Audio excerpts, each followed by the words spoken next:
Okay. Welcome. It's Tuesday, August 2nd, special board meeting.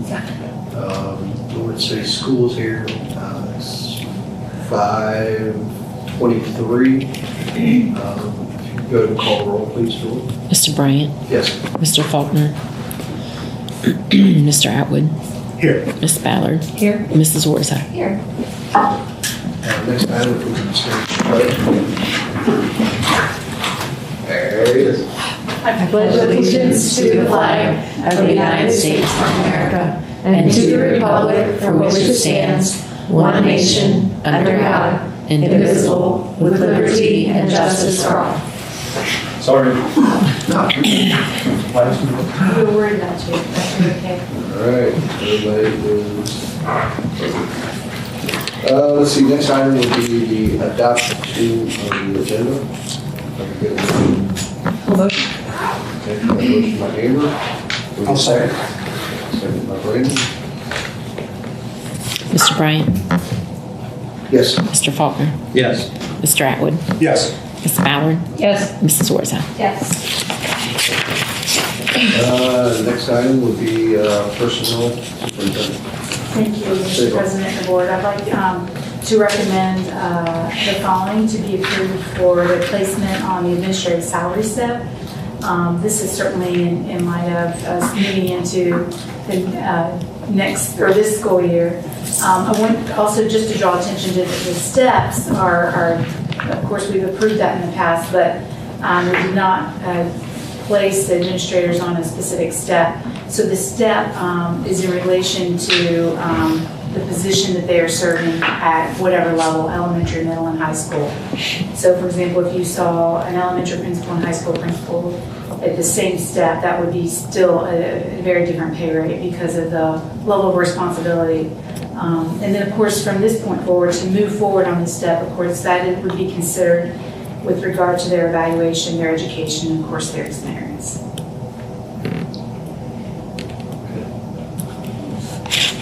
Any questions, concerns, comments?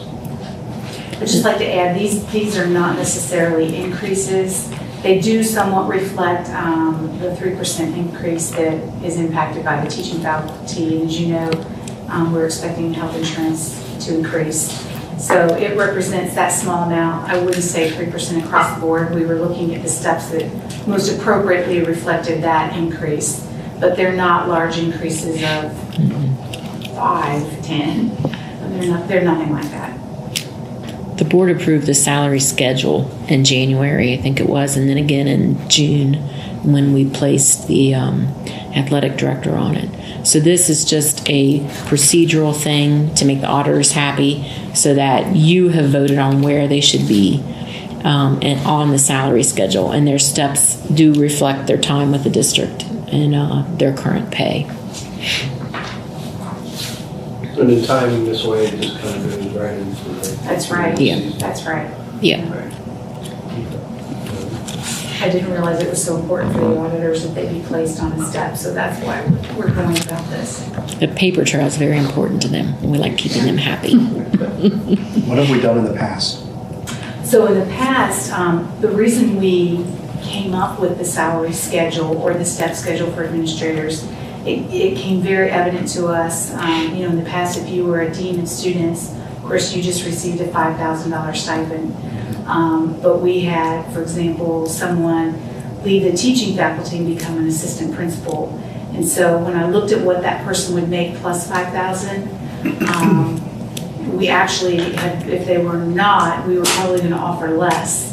And then when I looked at that plus $5,000, that was more than some of our elementary principals were making. Mm-hmm. So we really looked, Mr. Strasser and I actually at, wait a second, let's look at this holistically. So we looked at level of responsibility from elementary, middle to high school. Right. We looked at, of course, what other administrators are paid in surrounding areas and then places similar to us.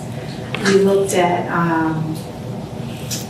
what they were paid presently, and then we were able to develop that schedule. Okay. So again, when Ms. Camphouse and I placed them on these steps, These are, again, don't represent more than 3% increases. They represent where they would land on that step, if that makes sense. Okay, so this isn't necessarily a pay increase, this is just placing them into the pay schedule that we've identified that they should be in. With about a 3% increase.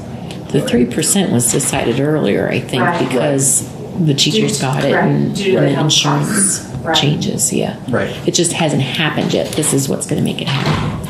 Okay. And this will start for the new school year. Yeah, Okay. That's right. Effective September or August effective for, August? August for administrators. Okay. Now, I notice on this list, there are no dean of students. That's right, because they're not on that pay scale. They're not on an administrator's pay scale. They are on a teacher's pay scale.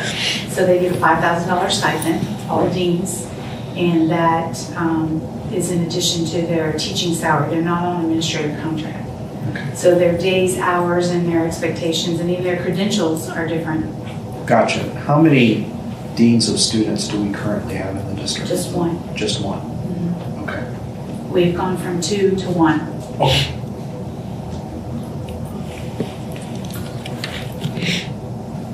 Everybody good? We're good? All right. We discussed it before we had a motion. Oh, sorry. That's all right. Okay. All motion? Okay. Amber? I need a second. I'll second. Mr. Bryant? Yes. Mr. Faulkner? Yes. Mr. Atwood? Yes. Ms. Ballard? Yes. Mrs. Orza? Yes. All right, next will be finance committee report.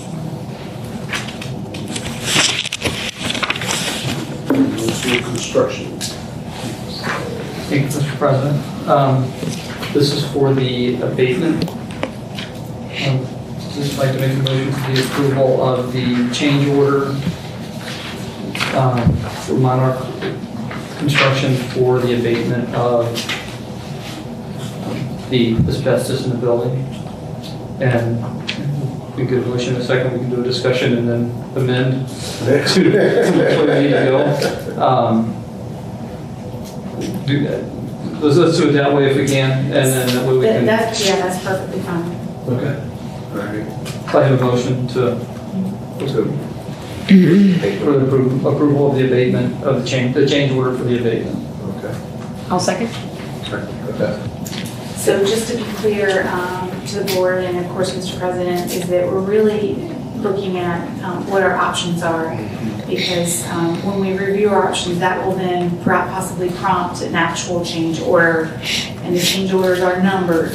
So that's what we're doing tonight is really review the 3 options proposed to us at our last board meeting by Mr. Ron Hicks.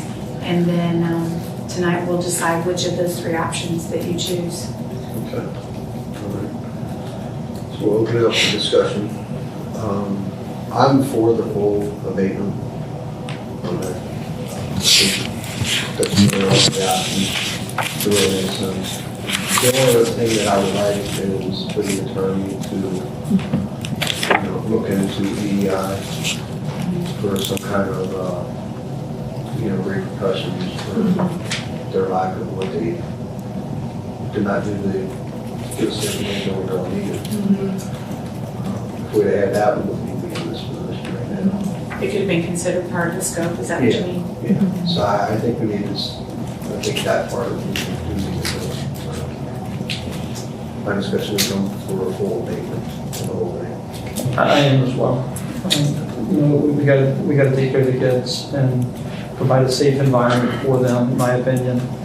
And, budget-wise, we can do it, so I think that for me, it's the only option that I'm. If I wasn't on the board and I found out that the money was there and the school board decided not to do it that way, then you would hear from me.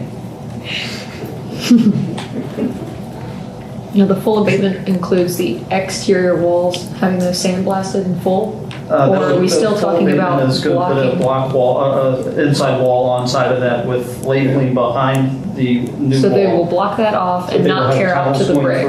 through. But the inside ones are all getting torn out Those all get completely? blowed out, and and then they replace all those. Okay, but not the exterior wall. And that'll be, as much of that will be taken away, and then it'll be containment. I see. It'll be contained, Okay. and then they'll, Okay. So I'm thinking that would be a lot off our timeline too, to make sure that exterior wall is kept intact as That's much as right. possible, but Yeah. to make it safe, but the interior be gutted Yeah. and fully abated.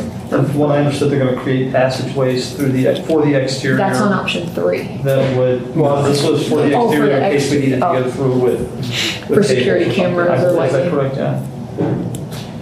That's if we came forward and said we have a future use to go through the brick Okay. wall. Yeah. And I honestly don't know of anything right now because we already have about 3 cameras on that exterior wall. We have security lights on that wall, I think there's 4 of them. So I do not foresee any reason to needing to go through. Okay. Okay. Very good. Nobody has checked in with the lawyers yet. Obviously, it's been a week. We have. Did we reach out? Did they have any news for us that quickly, or are we still waiting? probably not much that I would share at this table. So my thought on this is we originally bid out this project for a certain dollar figure. Luckily for us that this project came in where it did with the bids that we got. So,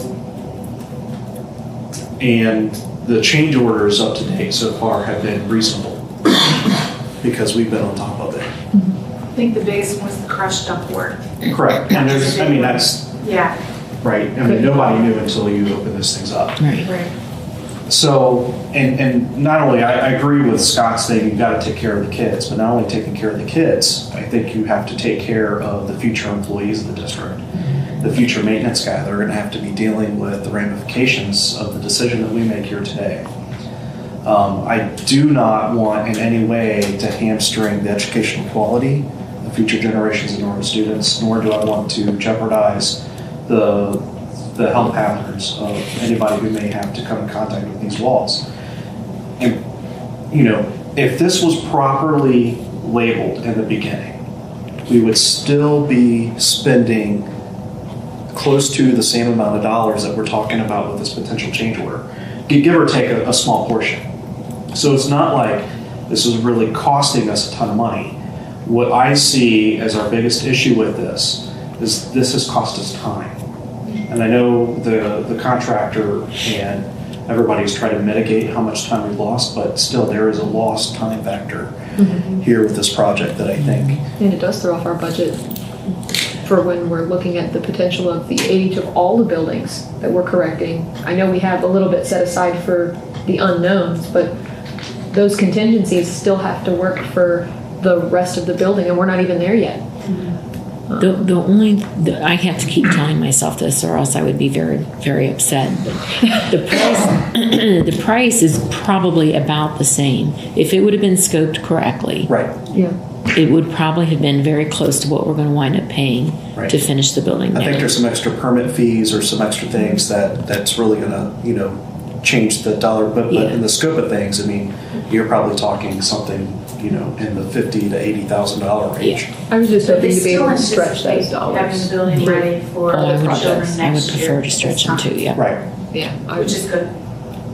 There's some other things that I really wish that we would have the ability to build at the end, bonuses, almost like, hey, cool, we got to approve the extra lighting because of the budget.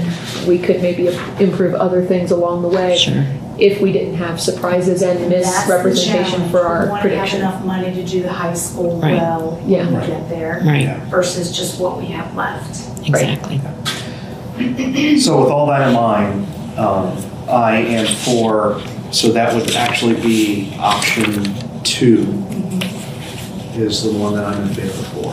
So we may need to amend the motion slightly in order Yes. to specify option 2. Yeah, once we, Or I figured once once we we- have the discussion, we would come back, make an amendment, get an amendment to the second. I'm totally fine with that. I'm also for option 2 for all of the reasons that everybody has stated. You know, I think if we came into this project even with, you know, with better knowledge, I think everyone would have said that's the route to take. So I don't think it should really impede the decision or the process at this point. So full abatement, I think, is the way to go as well.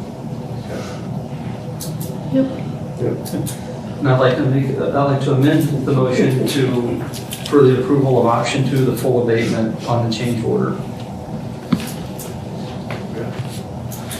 So we got a motion to amend it, I'll second the motion to amend.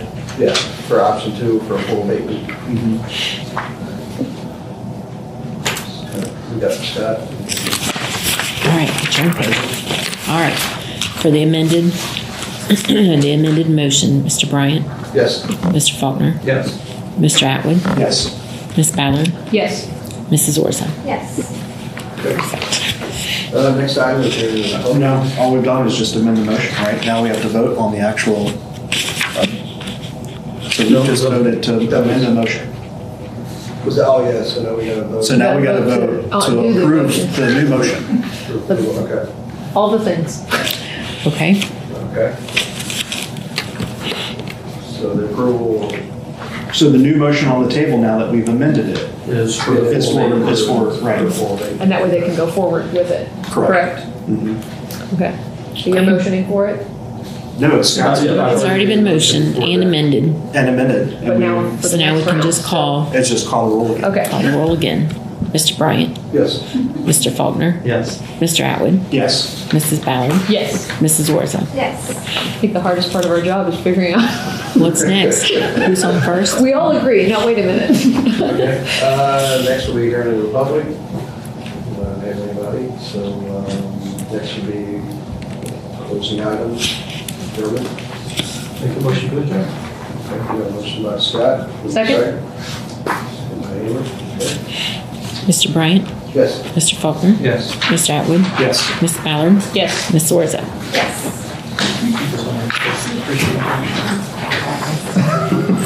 Procedure and protocol. Well, when somebody read on the record wrong. I know they say you have to motion first, For all but I the always record, feel like that yeah. isn't supporting it, so I So want to if somebody discuss comes back, before I you motion. just Does that make sense? and say, wait a minute. The Like, motion is just to put it on the table, but you're right, most people don't understand that. right, to me, it's like, this is the, okay, let's talk about the thing, and then we motion to agree to the Yeah, thing you're or not absolutely agree to the right. thing. Yeah. Should, yeah. Amended motion. So that you didn't. I was able to text Ron right away, move forward. Yeah, I think that's that order of operations is screwing with my head. And I'm like, I want to talk about it before I motion because I feel like that's me supporting it, but maybe not, or I may have questions. And I'm like, but if I motion, Okay. I like knowing before. Move right on into the next one here. It's good, because I didn't, Call the roll, please. okay. Oh, where am I? I think I can. Okay, work on this harder. Where are you on? Mr. Bryant, Yes. Mr. Faulkner, Yes. Mr. Atwood, Yes. Miss Ballard, Yes. Mrs. Orza. Yes. Okay. Let's see.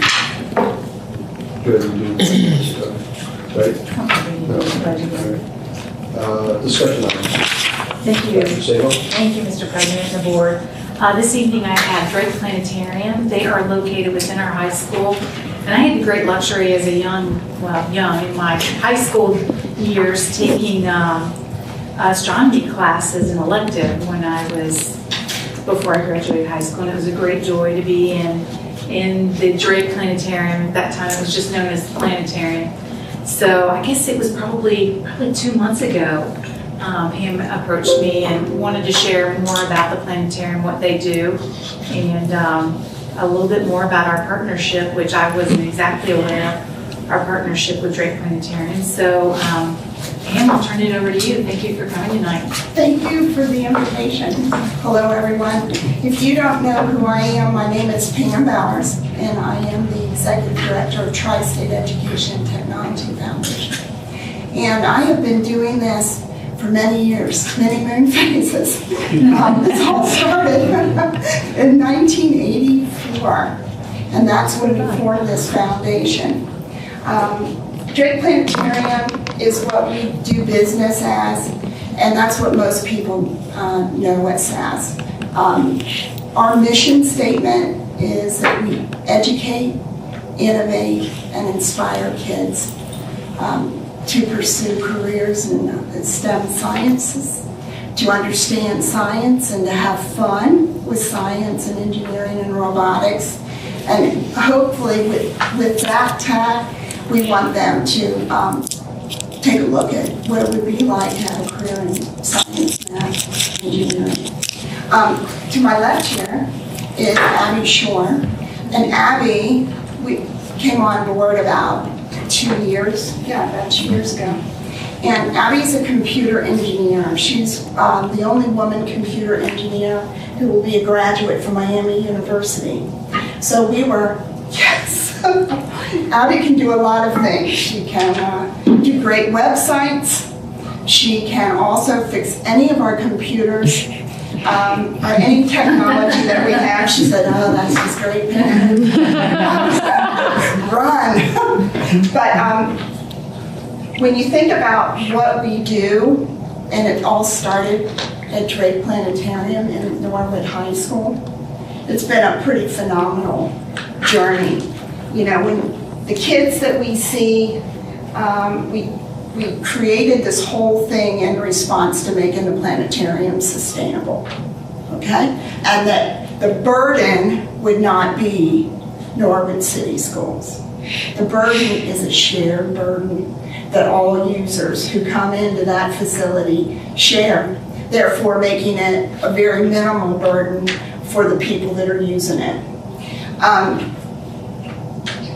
It started, like I said, in '84, and then we started with 2,000 Norwood kids. When I came in, it was closed.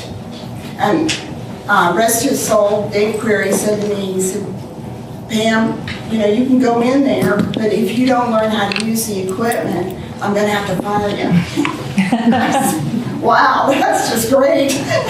So Dave said, I want you to open it back up, and that's what we did. And we started off with 2,000 kids, and then Norwood users alone are in that 18,000 level annually. So what does that mean? That's based on contact hours.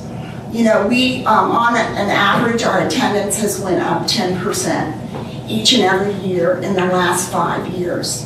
And that's for Norwood kids. The reason I'm here talking this evening is because I want you to make you aware of how we interact and we partner with the Norwood kids and the Norwood associations. There they are. Now they're leaving. Usually they're coming out of the bus. But the kids that come to us, they usually do 2-hour field trips. And I want you to understand that those 2-hour field trips they're really important because the kids get to do 2 venues. They get to come to the planetarium and they get to do a robotics lab or an engineering lab or some kind of hands-on science. You know, I started off as wanting to be a geologist, and I was a practicing geologist for a while, and I didn't like being out on the platforms. So I said, I think I'll use my other degree that I have, and I think I'll teach for a while. Well, obviously I found what I like to do. And so I stayed, but if you notice that stack that's right there, 150 students. We can see 150 students in an hour. So it's 75 in the planetarium, 75 over in Lego Lab. And then what we do is there was that little additional room that we have, and we flip the kids. So it's pretty unusual to get a hands-on science lesson like this in any other venue with those numbers. There's the planetarium as it existed when Cincinnati Magazine came in and did a great big spread on us about, I'd say it's 4 years ago now. The picture was so great, I went ahead and I bought the rights to it because I've never seen the planetarium look any better than it does there. In the middle, of course, if you've been in the planetarium, that's our mechanical planetarium device, and it's been upgraded 4 different times since I became director. And then, since then, and Tri-State took that on, they did all of the rehab work on that equipment, and they've kept it in really good condition. It's seen literally tens of thousands of kids. But it's a great piece of equipment. But now we also have an immersive technology like the OmniMax in there. So that was done through the generosity of Best Buy Children's Foundation and other donations through Tri-State Foundation. So if you come in there, it looks like an OmniMax, but it's better because it's interactive. So that when kids come in there, they get a science lesson in the beginning, they get state-of-the-art technology in the OmniMax Immersive Theater, and then that's followed up with some kind of assessment. The best scenario is when we interact with the teachers before, and then again after the visit.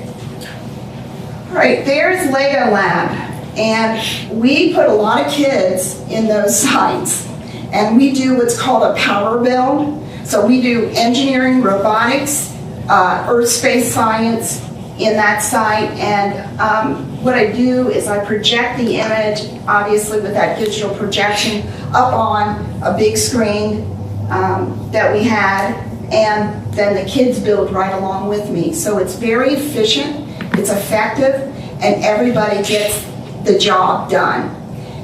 The good part about this is that this all responds to next generation standards. So kids are teaming. You know, you can't really do good STEM science unless you have pairs of kids collaborating and problem solving, using critical thinking, and then working on their inter and intrapersonal skills, which is what they're saying employers want in the workplace, the ability to work as a team. And this, I just showed you this film clip. This is the portable planetarium. This is one of them. We have two. And they travel all over the tri-state area, but they can travel to Norwood City Schools, so the kids don't have to get on a bus. And it takes a space of about 14 feet across, and, 25 feet across, 14 feet high, and there it is. And it seats 40 kids. And then the baby, a planetarium seats 25. Wow. So the baby isn't quite as big as the big one, but we can get that baby into a lot of different venues. So the preschools, child care centers, all of that. Let's see what the next.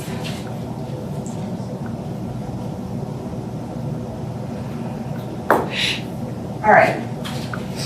I wanted everyone to be aware of how we fund our mission. In this little pie chart, you'll see that user cost is $5 per child per hour.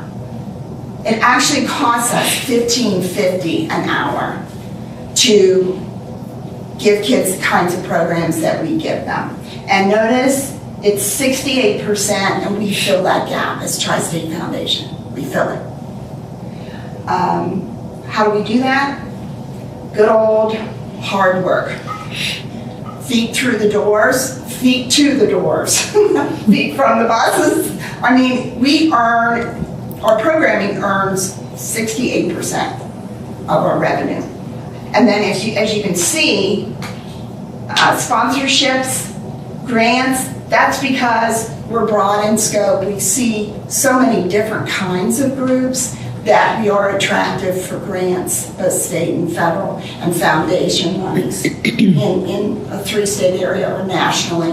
Last year we had a couple of national grants.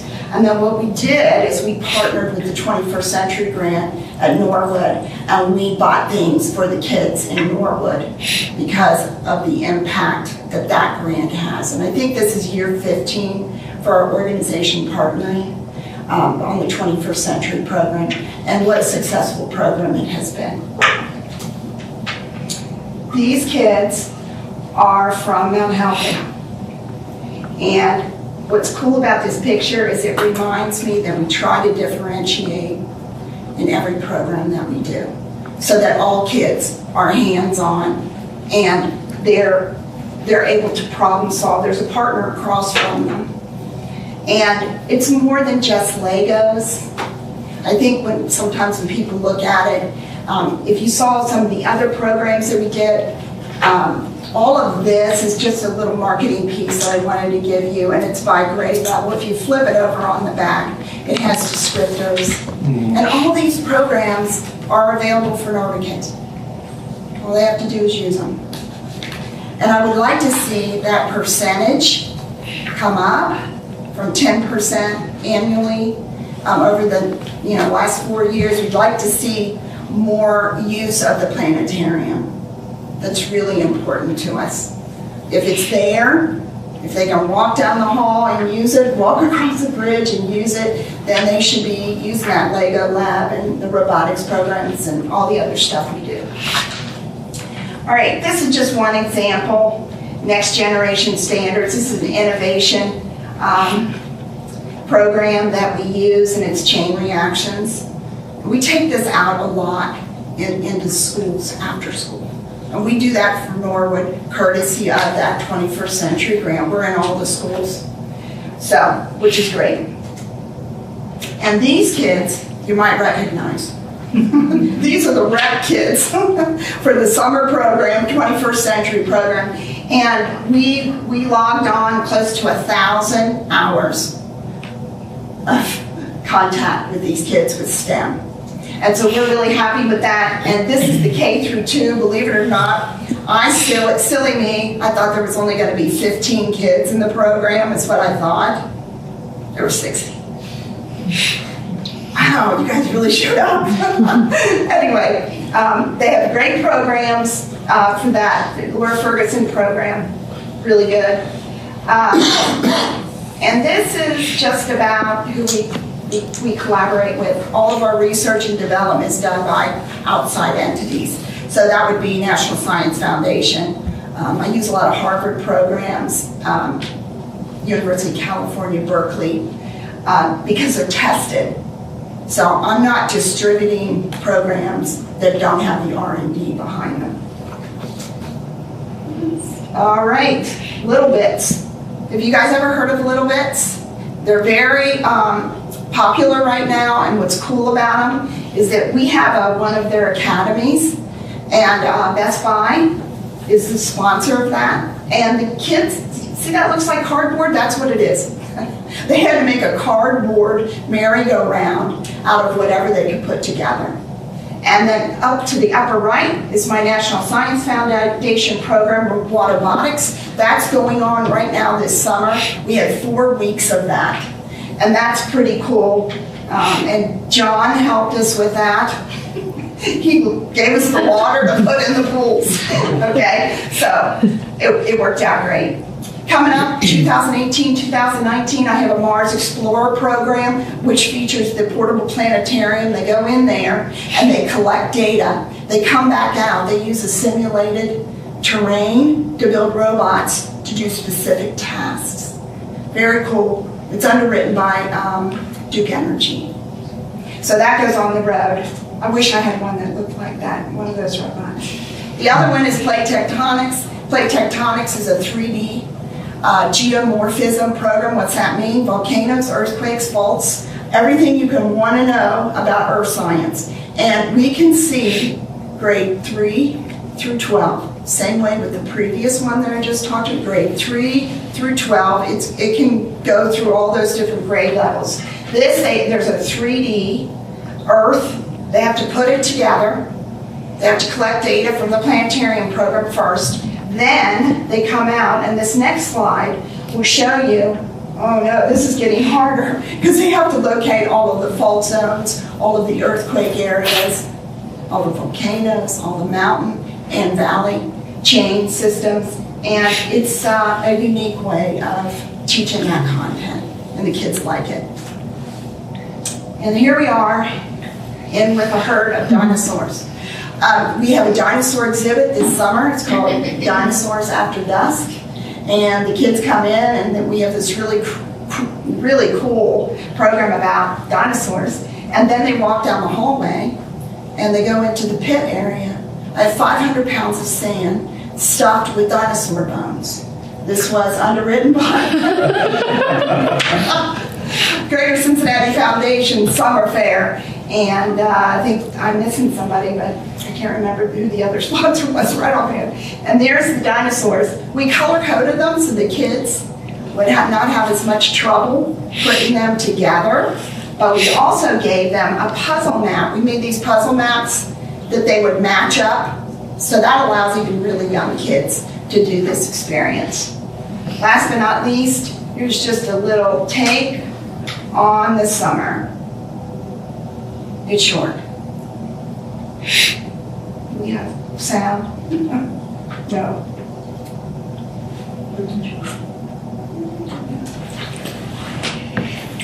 We might have sound, that's okay. It's okay. Are you sure? Yeah. Anyway, these are robots, lots of robots battling. We have something called BattleBots. Wow, And that's what we feel like at the end of the day.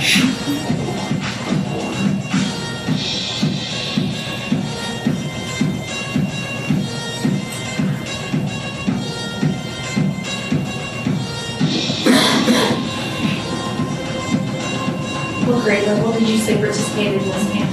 BattleBots, grade 3 and up.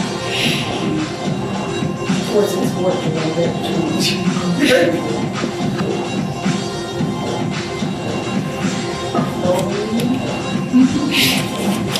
What's the DD stand for? There's something the kids came up with, something dungeon. Some kids named the board. Yeah, they get to name everything, so. And if we really had a crazy day, we put all of them in together. Very similar to, if you guys seen BattleBots on TV. Yeah. They want it to be that wild, but it isn't. Yeah. that's part of it.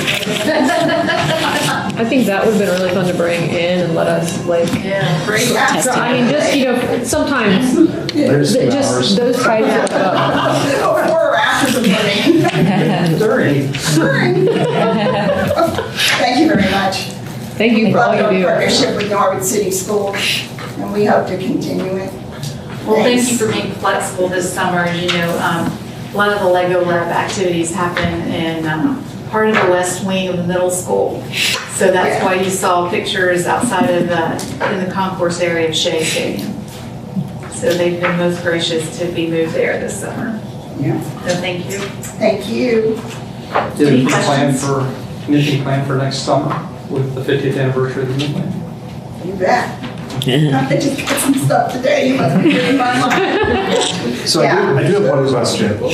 Yes. We have students as little as kindergarten or even preschool visiting our high school, correct, on a regular basis? We, when they sign up for the planetarium programs or for Lego, or we go there, they don't have, sometimes it's an issue with bus money and they don't want to walk. Okay, but it's only a transportation issue.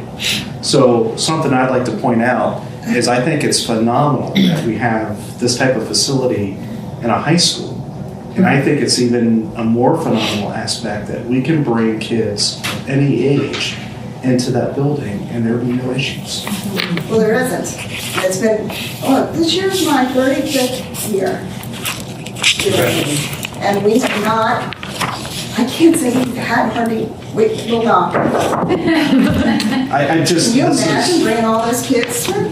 I used to walk phenomenal. it. We used to walk from View all the way down to the high school, and that was, my grandpa worked at the high school, and he would often come with us.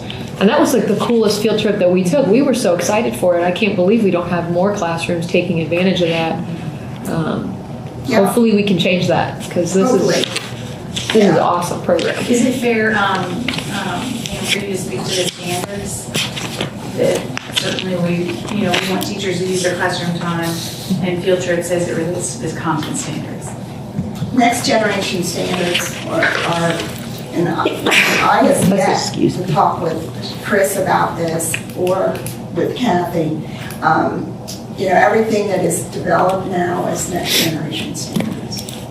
So I don't know if that is what the motto is here going forward, or are we still doing, other models? but I'm sure our programming is so fluid that we would have no problem doing any of that. All right? Thank you very much. Thank you. You guys have a Thank you, great Abby. night.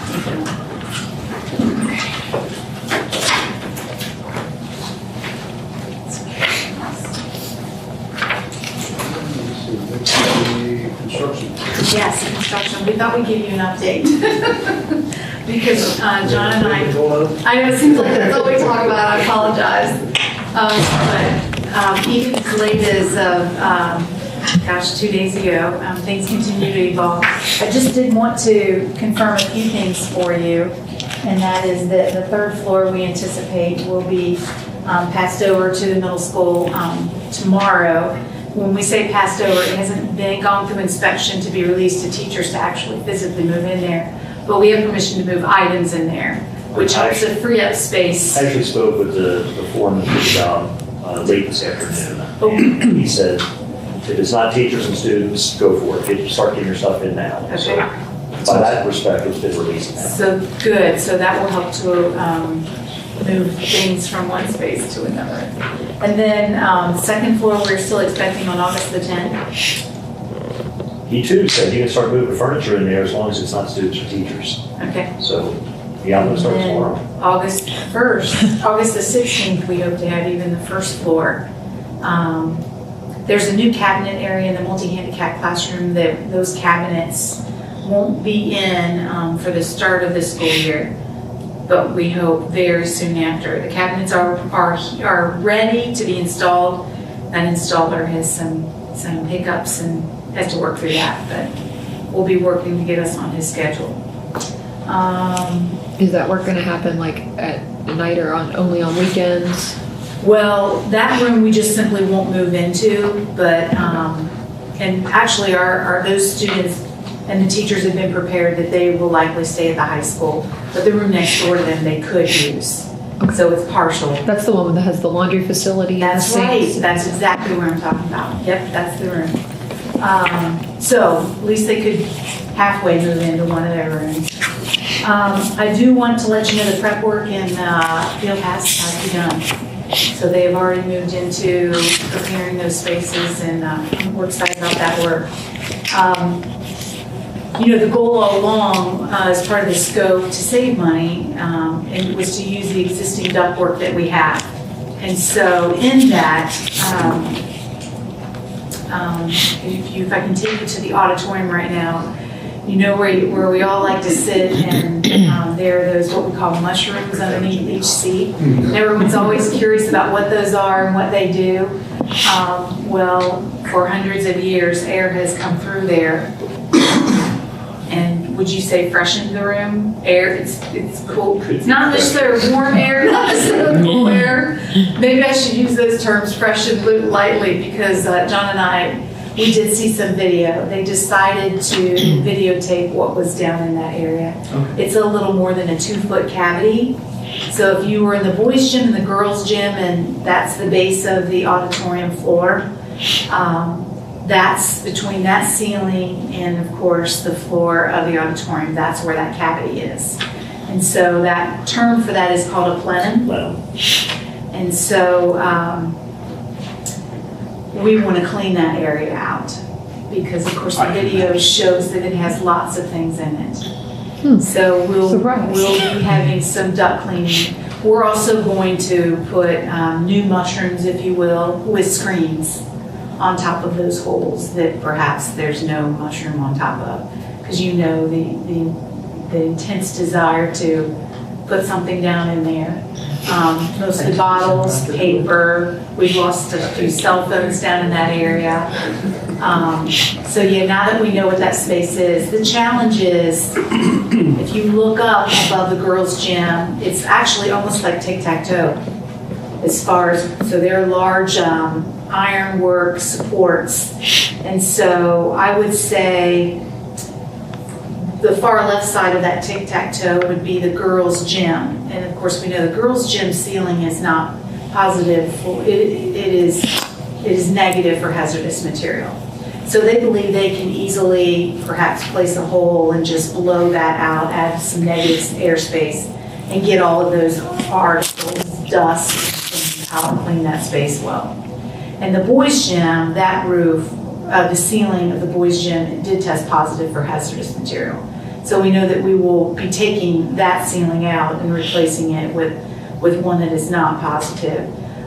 So that it'll be a little more intrusive when it comes to just opening that up. There'll be scaffolding in that entire boys' gym. We will not lose the track around the boys' gym.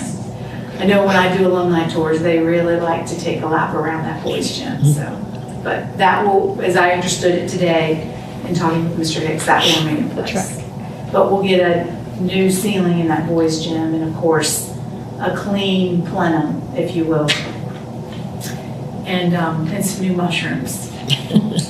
So that's the latest for. Are they going to install the mushrooms first so that they're not just blowing debris into the auditorium? So we talked a lot about what the schedule would look like, because as you know, we've gone from a spring play to a fall play, and we'll start the school year with the choir, 7 through 12 being in the auditorium, because the ground floor area will not have been released to us just yet. So, but they're all excited about new risers and just getting started. So, kind of like when a room's released, we'll move things in to create space in another room. So we're playing a huge game of shift. So we're not exactly sure of the timing on that. Can they just leave the auditorium alone until after the fall play and then do the work on it when we're not using the auditorium? We Like think after the so, holidays? But actually, that Like holiday concerts or after the things? fall play is when Silhouette's really That's what heats up. Right, that's what I'm talking about. So after, like Christmas break So or we talked something. about winter break, Okay. and we talked about definitely not wanting to blow anything out into that space. So that goes all the way through.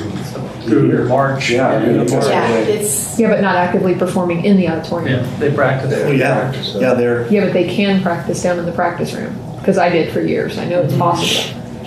Heck, for They- one they whole can. season They during the prefer fire, we that practiced in the stage. gym. Yeah, they prefer to because they gotta be able to. it's Yeah. space requirements. Yeah. And everything. Yeah. So there's still some schedule work to complete with regard to that. John, what else did you want to add tonight?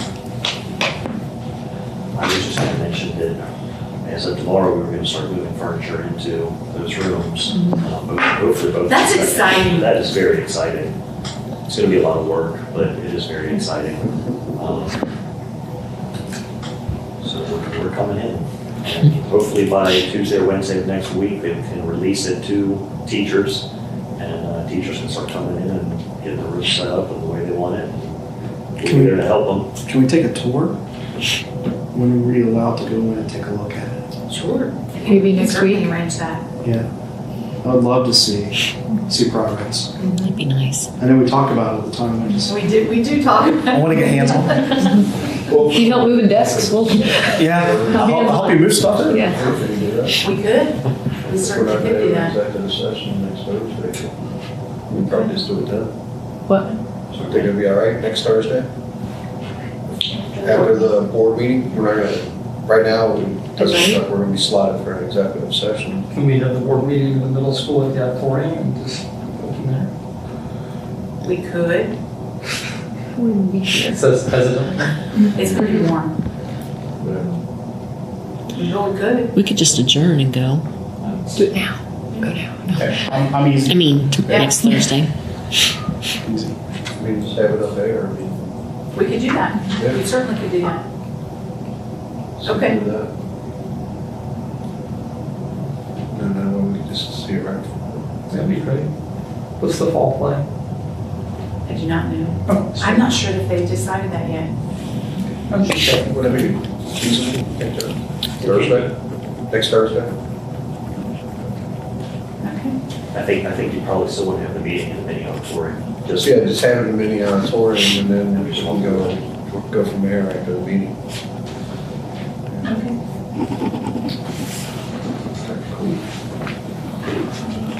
Okay. All right, next time will be the idea forecast. Thank you, Mr. President.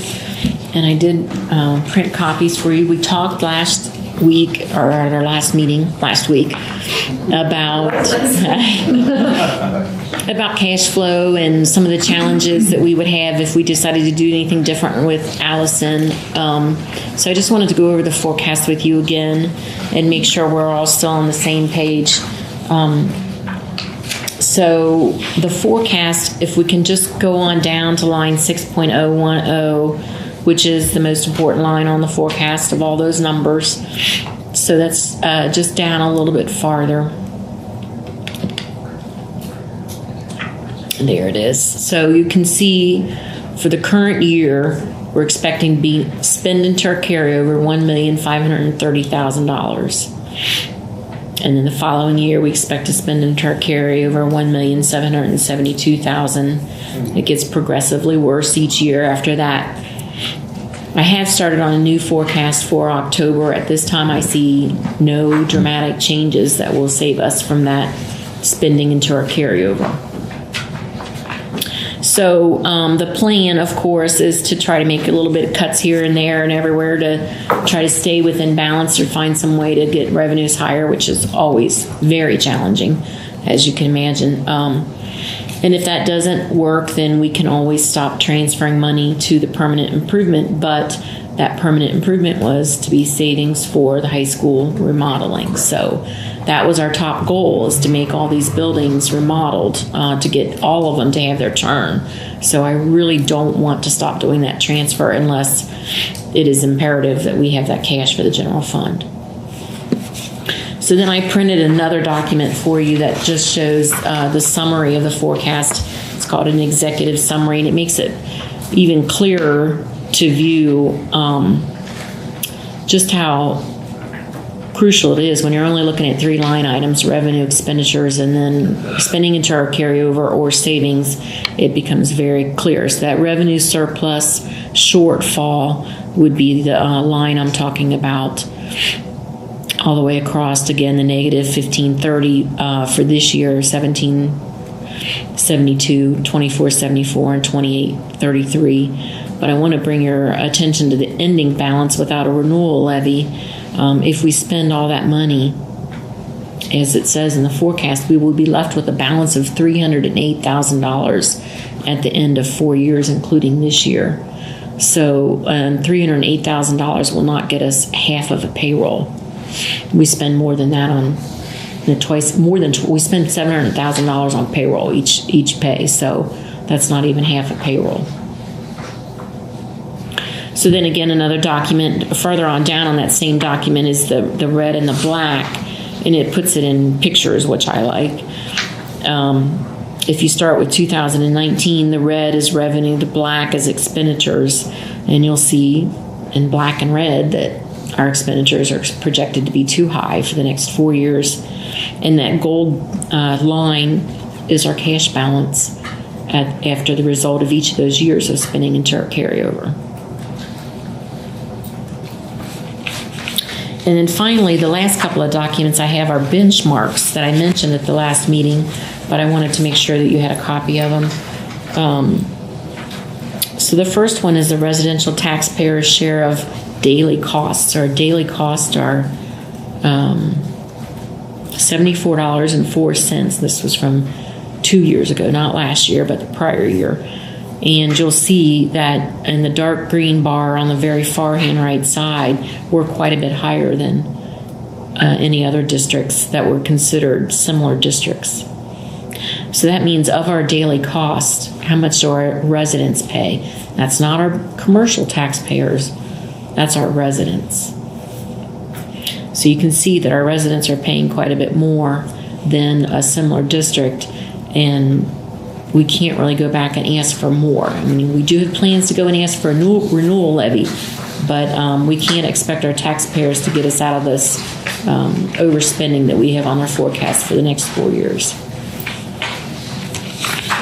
So then a couple other ones. Again, this next one is local taxpayer effort. ODE takes all of the taxpayer effort and averages it so that their ratio is considered a 1.0. And on the very far right-hand side, again, you'll see Norwood and that kind of a light green color on the left, 1.26. So we're 26% higher than similar districts in our status. Then finally, the second two are on cost to educate a child. So you'll see our costs are quite a bit higher, and we've talked about this before, than other similar districts. In the green, again, Norwood is a little bit higher than the red, quite a bit higher than the golden, and then a little bit higher than the red and the black at the ends there. And then on the flash chart, it shows some of the reasons why our expenditures per pupil more higher than other similar districts, and it all comes back to the building square foot again. The building square foot costs per student are higher at Norwood because we have our local schools that we chose to keep and to renovate. While that was our intention, and we were happy to keep those buildings. We did that with the realization that it was going to be more expensive than having one big conglomerate, one building campus. So it is something that we have to keep in mind, is that because our building costs are higher, that we will have to continue to try to trim our other costs so that we stay within budget. Are there any questions, or is there any discussion about the forecast or our cash flow? So all of those comparable districts, so they're all single campus districts. Well, not necessarily. What they are is the ODE says this is a similar district to you. So they could have one campus, they could have one building, they could have more buildings than us. That's just an ODE designation. But you're right, Mr. Howard, one of those is now moving, in the process of moving to everyone on one campus. Right. But they're also going through Ojai School Facilities project. Yeah. So, and they generally promote everyone on one campus. I understand what ODE promotes. Yeah. However, if you look at the landlocked footprint of Norwood cities, the Norwood City District, so where are you going to find a campus large enough to put everybody onto one campus? I mean, what plot of land? Well, No. Tearing it down and rebuilding on that entire patch would be only. That's not even remotely close to enough space to put an entire district. I'm saying that's And they the don't, biggest space that we OFCC have. does not consider that. They don't consider that. They have, they have their ideals that they try to their standards that they try to stick to. And of course, that would be something that if we did decide to go with an OFCC project, we would have to be the person on our side saying that's not possible here. That won't work for us. We don't have enough land. Right. Right. And we did investigate that in 2012. Combining the elementaries into one campus. That I know of. K-12, And they're in the same building. one campus. Across the Oh. board. I could see combining just the elementaries into one Our campus. community voted for neighborhood schools. They want Yeah, neighborhood so schools. mean. I do too. I can just see that if that compromise were to exist, it would have to be a Right. elementary campus That's and keep middle school, high school where they are. Fairborn. That would have to be the only way we could fit them all. We couldn't do a massive So that's the with problem. tearing down. I'm sorry, I challenge these comparable districts because, I mean, if you look at these, Groveport, Madison District, I mean, that's a rural district outside of Columbus, and so is Fairborn. I mean, those are, The way they do it is size. Yeah. They look at the size, and that's not land. That's how many students do you have. They look at parent wealth, and they look at your valuation wealth. So those are the things that they're comparing, and it may not be something that we use to compare at all. But Yeah. how are they using Fairborn? Though? That's one of the largest districts in this side of Ohio. no, that's Fairfield. You're thinking of Fairfield. No, it's Fairborn up in Dayton, area. Fairborn City Schools up in near Wright State campus area is a huge campus.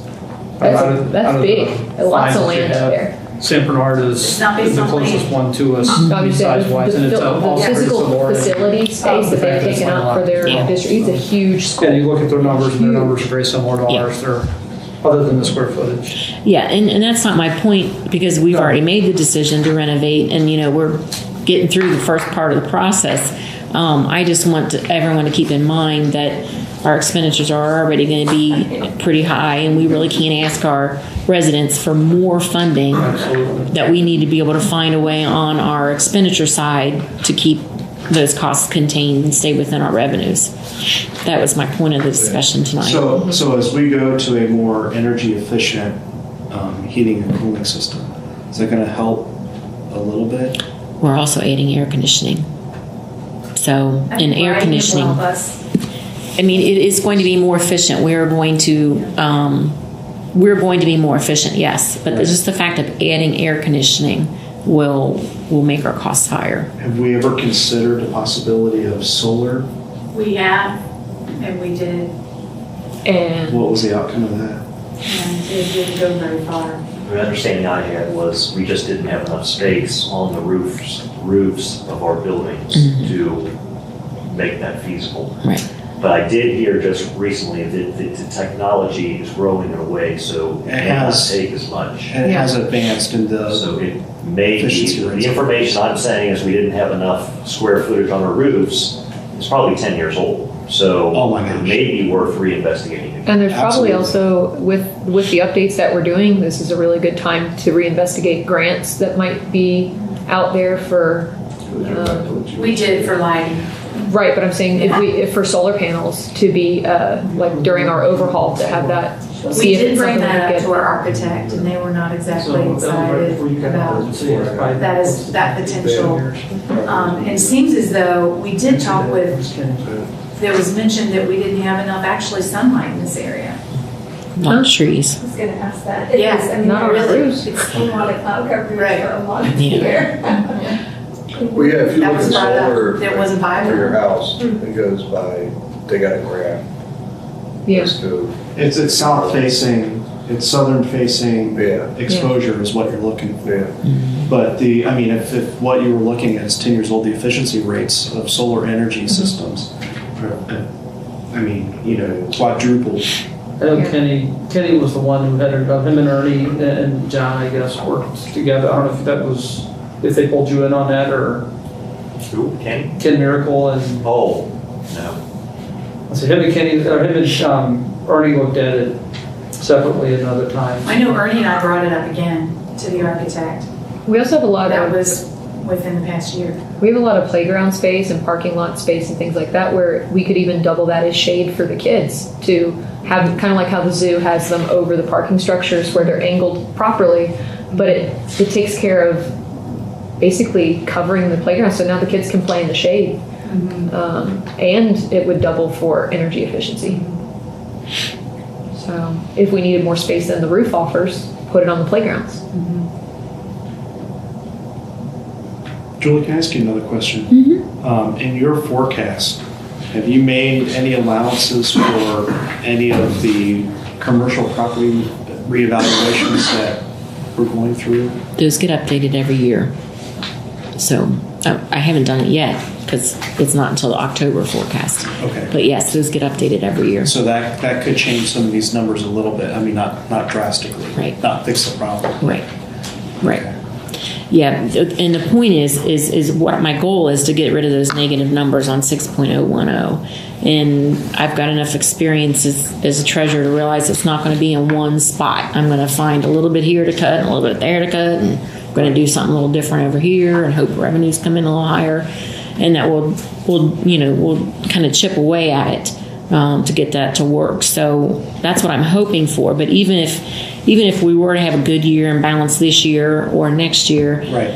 it's still going to be an overreaching problem that we just don't have enough money to do other things with it. We can educate the children and we can stick to our budget and we can get along. We're going to have great buildings, but we don't have enough pot of money to remodel Allison or to even put Allison back into the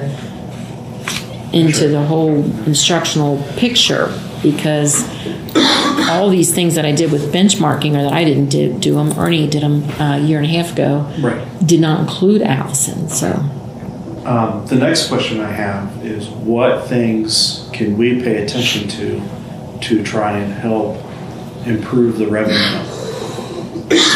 So would higher enrollment rates help the improvement number the most. And the way the state is funded school districts right now, they pit each district against each other. So they rate each district from a 1 to a 612 or however many the districts are now. So once you're rated in those, then they assign funding based on that rating. So the more students we have, the poorer we look, and the more money we get from the state, in a nutshell. I mean, there's a lot of different things that go into that, but that's how it works in a nutshell. So by our student counts falling, we look wealthier and we get less funding Oh, because you have more money per student available. because the local share is better per student. Okay. So what does that enrollment number look like for really, where we're not in the red? Like in 5 years, what kind of numbers I would just like to see positive. positive? There's not like a. Generally, it's over 2,000. Over 2,000. We want to be over 2,000. I- Last year, we ended the year with 1,972. And right now, as of last week, although we had 17 appointments 2 days ago, a few more appointments today, we added, about 80 students within that short period of time. So the last number was 1,881. We just graduated a very big class for We us. did. Yeah, one of the biggest ones. And right now, our kindergarten enrollment is low. It's very low. I understand historically, folks come late to enroll. We worked really hard with kindergarten camp. We did some advertising.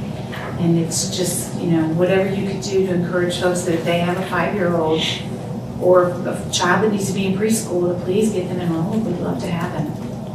Preschool's almost full. Good. But those kindergartners, we definitely want.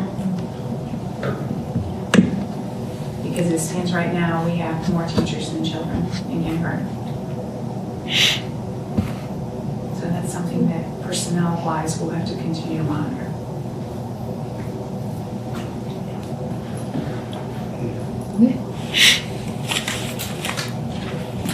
Thank you. Lottery tickets. That's the key. Yeah, lottery. Let's see, next would be the Montessori. Yes. Mr. President, Montessori continues to be something that we've talked about, we've admired it, and I would love for us to actually put together a committee to actually research it. What would it mean financially? What would it mean with regard to teachers? What would it mean with regard to space, kindergarten, first, second, third grade, and Norwood City Schools? So I know Mrs. Eshman, our Director of Special Ed, wants to be a part of that committee. I know Mrs. Jessen would like to be a part of that.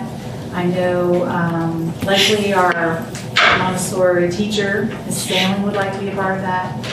I'd just like to see if there would be board member interest to be part of that, to research it thoroughly, and then come back perhaps in October to a committee meeting and report out what we've learned. And volunteer. Yeah, I'm sure Val will do it. Yes. Great. Yes, no, I think it's very exciting, and I'm thrilled that you're bringing it to the board and putting it together. I'd also like to be in on that as well. All right. Yeah, because I mean, this is something it's going to be a process and may take a while, but, Right. at least it'd be nice to have the information. I think it makes us, if the committee comes back and says this is doable, feasible, I think it would make us very attractive. So, And if it's a matter of training too, because if we have low enrollment for our kindergarten so far, if we can get some of our kindergarten teachers trained, then we wouldn't necessarily have to hire out new teachers specifically for it, but we could utilize staff that we already have in a new and innovative way. Are there specific questions that you have now that you'd like for the committee to make sure that they investigate? And if you do, please let Val or Amber know that so that we're sure to not leave that off our list of items to cover. Because we want to give you a full report that really looks at our success right now with Montessori And then, of course, what would that mean for us if we increased it, certainly by grade, but even perhaps building. And then all those unintended impacts too, we intend to research those. But if there's specific questions that you have about it or implications, please just share those with Amber about, and so we can make sure that we investigate those. Thank you.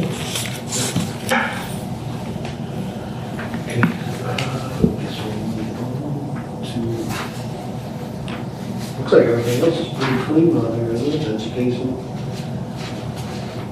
report, superintendents, personnel. So there, for employment, I hope to bring to you more for employment by next Thursday. We have one opening right now, 8th grade, 7th grade, language arts. And of course, I'll be asking for you to accept a resignation. And we may have an intervention specialist at the high school level. I think those are probably, that would take up the remaining personnel.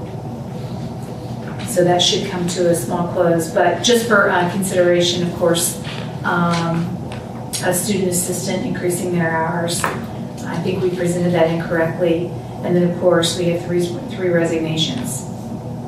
And no pupil activity contracts right now.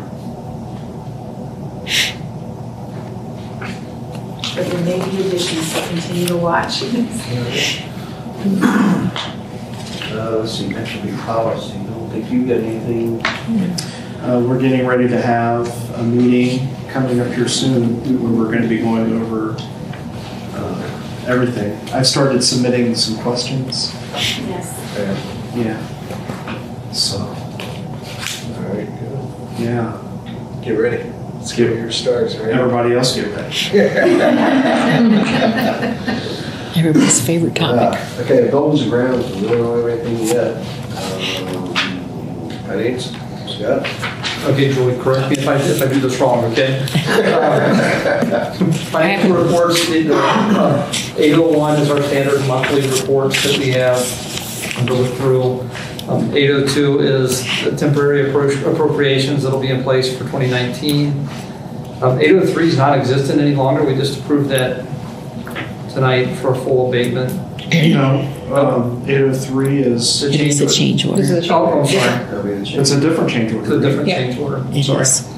Yeah, I thought that was the abatement. So anything above a certain amount is why Right. there's some. Yeah, so that's, so 803 is for another change order, thank you. And close back out of that one. And then 804 is the federal funds for 2019. These are the title monies and that are coming in that we have. And then the Hamilton County Educational Services. This is the annual service order contract for them. Very good.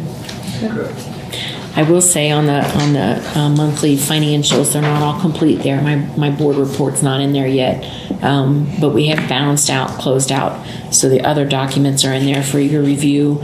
The Monarch construction spreadsheet has been updated, so all the change orders that have been approved up to date is in that spreadsheet for your review. Temporary appropriations, we won't run that report till right before the board meeting because I want to sweep all the current appropriations in. Let's see. Yes, that is everything for finance. Anybody else? Yes. So I kind of called and mentioned this to give you guys a heads up.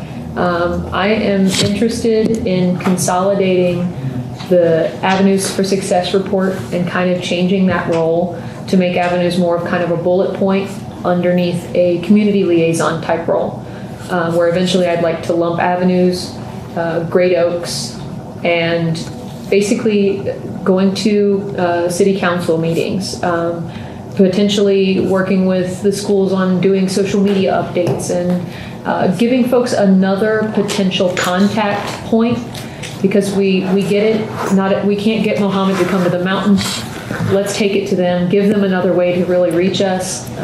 One of the things that I kept hearing when I was trying to run for office was that they felt that we were inaccessible. And I know that coming to a meeting can be very formal, very daunting, and I'd like to give people a way that feels a little less formal, to just bring us issues, comments, questions that I can then consolidate and bring to the board and say, hey guys, this is what parents would like to know about. These are the things they're concerned about. I know we get feedback and reports from Kathy talking to our principals, and parents are more than welcome to reach out directly to their teachers or their principals for things. But sometimes they may think that a question could be beyond that level, and to give them another avenue for that would be great. It's something that I would like to pair up with Woven Oaks to put out surveys as well, and get that kind of feedback as finding out what they think our job is, making sure they know what our job is, and helping bridge the gap between the school board, the council, and the community, and make us as accessible as possible. I'm not in favor of changing the community liaison, because that's really what everybody has for us. You know, as far as like town hall meetings and stuff like that, that's what Kathy does. She's actually the spokesperson, the face that everybody's supposed to see if they go to a meeting and stuff like that. As far as, you know, people saying that they don't feel like they can approach us and stuff like that,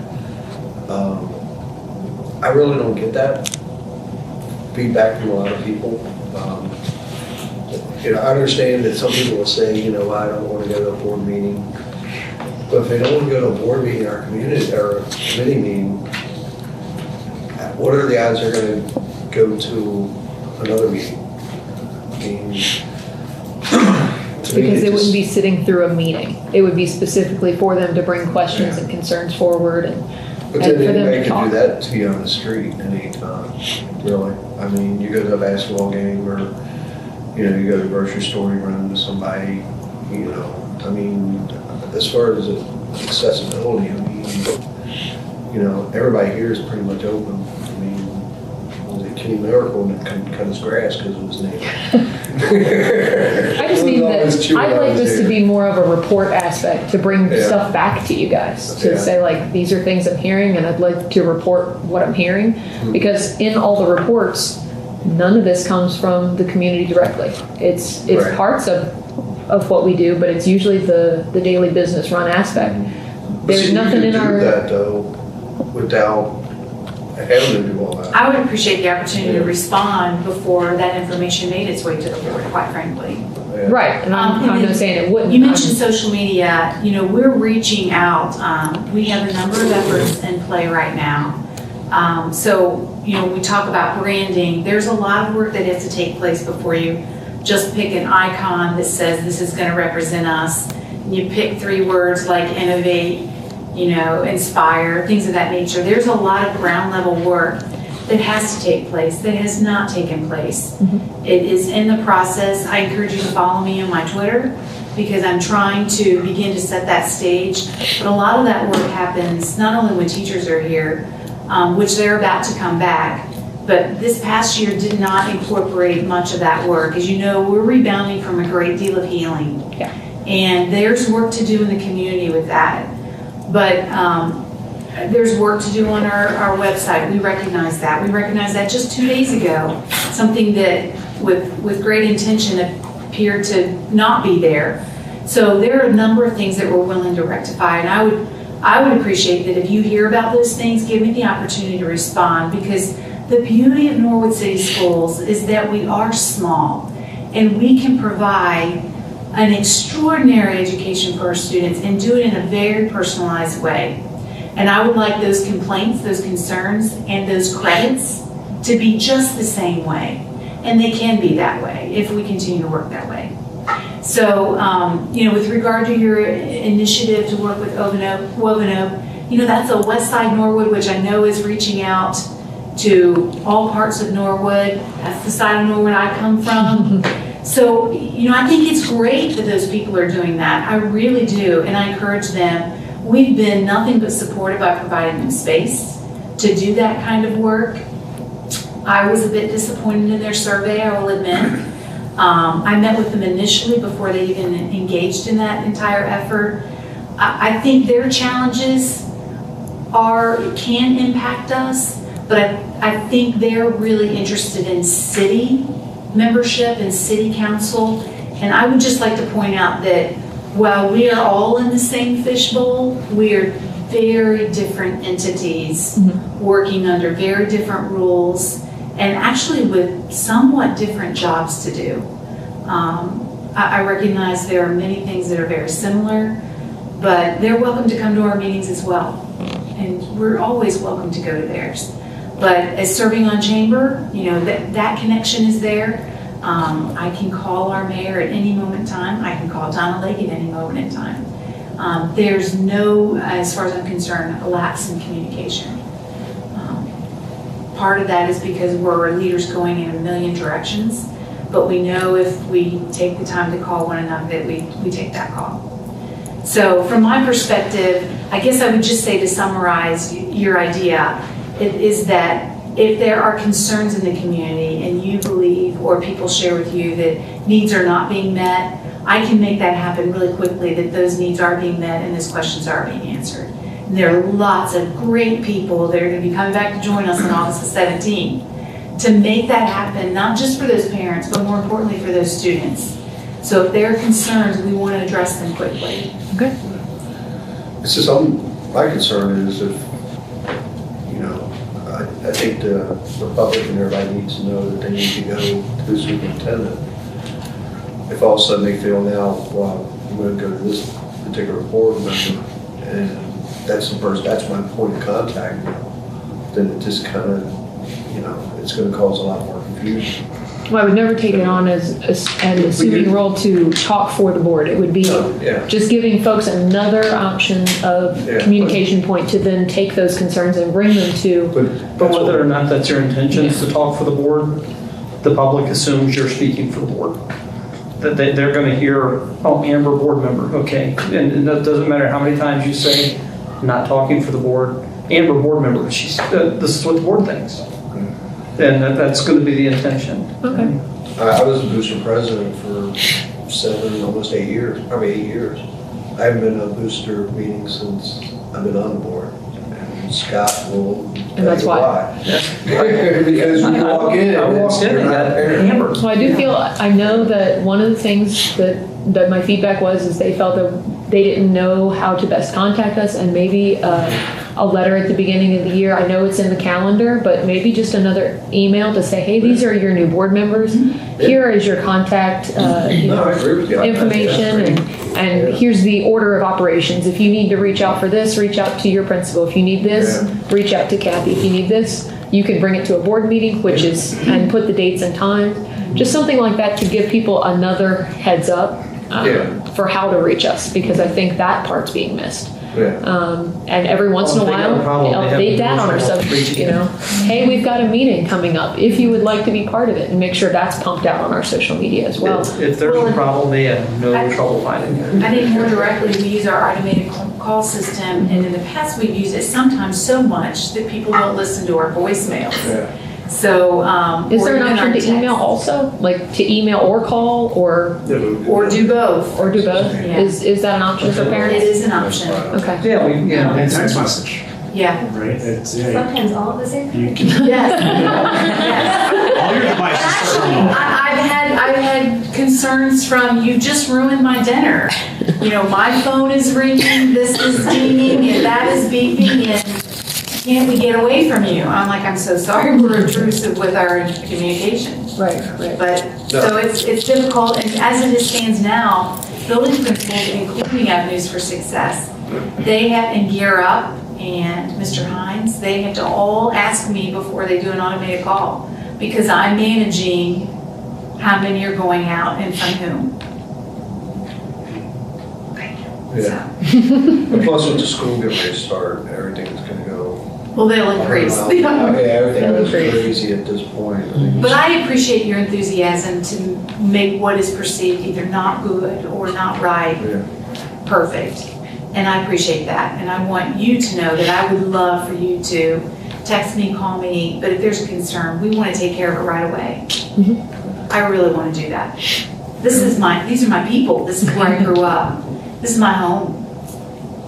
And we do have some other stuff that we've got to kind of break some people off and work on, so we're gonna need you freed up for some of that stuff too. And then Kathy says she's got some other projects and stuff like that. Okay. We got some other stuff with this boards that we're gonna need, so. You're gonna have, yeah, you're gonna have your plate. I'll Now we have you. Montessori work to do. Yeah, I'm sorry, yeah. Okay. So, Solving the enrollment and then yeah, Yes. yeah, that's gonna be the big thing. I think we really have to just focus on retention, keeping our kids here, keep them happy, keep them wanting to stay in the district. That's right. You know, that's why I was hoping for this type of role to help kind of mitigate those concerns for people who are worried about the district or coming into the district or out of the district, and it's like, But see, you can still. Wonder do all why. this stuff. I mean, if people come up and talk to you, you know, we're not saying not to, I mean, you can still just, you know, be Amber and stay here, let me help you. okay, You know, let me get you pointed in the right direction. You know, if you got a problem, you know, this is who you need to contact, you know, if it's the principal, if you're not feeling you're getting anywhere there, then, you know, I know Scott had set in with, or with parents with the athletic director and the coaches, you know, where the parents hadn't really felt comfortable because they had talked to the coach, you know, they talked to AD, and Scott's like, well, let's go, you know, so, you know, I mean, that's not a problem. Okay. And I know Kathy, I'm going to speak for her because I haven't talked to her about it, but I know her predecessor did. If one of us have a problem that we need to address, you know, and that's something, let me start by saying this, I learned something when Kathy took over that I didn't know. And if I understood it correctly, when a principal speaks to a board member, they are taught they need to inform the superintendent that they have had communication with the board members. That's correct? That's right. I did not know that. I had no idea. I mean, I'm sure I would have. That's why I was always incredibly shy with board members. But it's the same way for me, at least, when I have a contact with a problem in the district, a parent or whoever has an issue, my first call is to the superintendent. And I want to give her a heads up, this is what's going on, and then normally I'll call the president and say, hey, FYI, your phone will ring, because it's going to ring. I had somebody just reach out to me today with an issue that I'll be speaking to you about here in a minute. So. We good? yeah. All right. Okay. I think that's all we have. Anybody else interested in the capital conference? I think I responded to that email. Yes. I'm down. Okay. So talking about the Capitol Conference before we adjourn, I know I had signed up to be the alternate delegate, but if Amber's going to go to the Capitol Conference, I am available that weekend. would it be too much difficulty for her to take my spot as the alternate delegate? Would anybody have any issue with that? Let me check and see how to do that. Okay. I'll check with OSBA and see how to do that. Okay. Because I'm more than willing. Are you not going? No, I mean, to the conference, so Scott's the official delegate for Norwood for the Capitol Conference. Okay. And I was the alternate. But if, you know, you I'm really want to able to go, go, yeah, if yeah. you're able to go, I mean, you're more Willing than able. willing to take, I'll give up my spot as the alternate delegate if that's something that we can do. So Scott, you are going? As far as I know, it depends on the job situation. But, I understand. yeah, it depends on that, so I'll let you know on that one. Okay. So I'll register the two of you just in case. Is that what I'm hearing? Yeah. Okay. And maybe how soon in advance do you know? Well, when I get a job, I'll find out. Oh, okay. That's what depends on the job situation. Fair enough. When Okay. deployment happens, I'll know. Okay. So yeah, I'll let you We can know. No, I was just always thinking cancel. because of the delegate, We can alternate always delegate. cancel. If you can't go, then I have to become the delegate instead of the Yeah. alternate delegate. So I wanted to save you 10 I'll check steps. on both. If- Yeah. I got a question on the 5-year forecast. How much of this includes grant money, This is just the general fund. just the general. Yeah. So this is So just we- our operating. So if we had grant money coming in, then we can move some of this stuff aside and rearrange some of the numbers. The grant money that we currently have, all the federal grants, are going to a different fund, and they pay for a portion of our teacher salaries and benefits, and but that doesn't show up on the forecast at all. But if we were to get grants to like remodel or that kind of thing, then yes, that would reduce. Of course, permanent improvement's not in here either. See, Right. I have to learn my district. Yeah, so I mean, if we had more grant money coming in, then we can use it for, But it still wouldn't say the general fund if it's for like remodeling or something like that, because most of our permanent improvement is in a different The high fund. school. Depends on the grant program. Eventually. So let's say you find grant money to help subsidize implementing a Montessori program, right? Then that could go towards paying, training and teacher salaries and, buying stuff and supplies. right. So all of that could be used for that. But we couldn't take that grant money and say, put a Jumbotron at Shea Stadium. That's right. Right, Right, that would be right, okay. not kosher. Grants generally come with a number of strings attached. But I mean, there's a I mean, lot. we're finding even more with our 21st century grant. And some of them have, Things that we've done in the past that we'll probably not be able to do moving forward. some of the grants have supplanting, so that you can't use existing expenditures and move them to this grant. That would be like your federal grant. So if it was a federal grant, we couldn't do that, which would say the general fund. I have to head to children's, guys. I'll see you later. See, We're gonna see if there's one for Montessori. All part of the research.